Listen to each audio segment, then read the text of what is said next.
Hi there. I had a question about mitral valve prolapse versus mitral incompetence. And the issue is, so prolapse, generally speaking, I explain to patients that a valve is like a door in a room.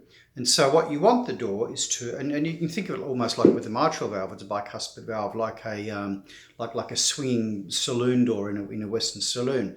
That you want the door to open fully, and you want the door to close fully and then seal shut. So this will define whether you've got stenosis if it doesn't open fully, or regurgitation if it doesn't seal shut and some blood shunts backwards.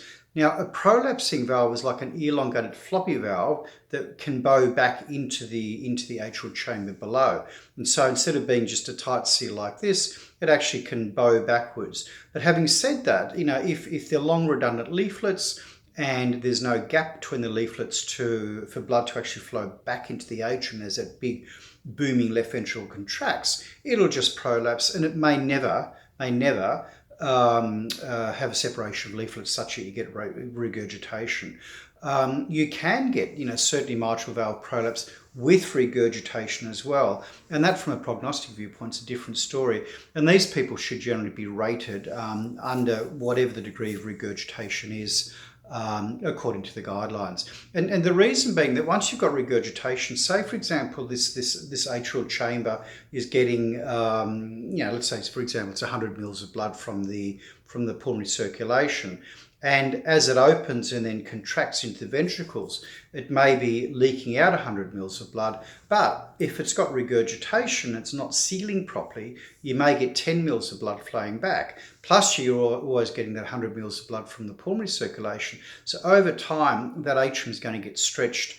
And then what can happen is, if it gets, that can actually contribute to regurgitation, because it then brings the leaflets even further apart. So if they're here and there's a gap, there might be 10 mils, but if the atrium is getting stretched and there's a bigger gap, it may be 30 mils. So over time, regurgitation tends to get worse. It sets you up for atrial arrhythmias, such as atrial fibrillation, and hence the loadings. And I should also mention, with regards to regurgitation, that where you see a comment, trivial mitral incompetence, trivial aortic incompetence as examples, trivial is code for normal or physiological. So we accept that valves have a tiny bit of leak. So if you see trivial, ignore it. And the other thing to bear in mind is it's very subjective. It's really a visual call of the cardiologist as to whether they call it trivial, mild, and that's why you'll see sometimes mild to moderate. To be on the safe side, you probably want to grade that as moderate rather than mild. Hopefully that helps.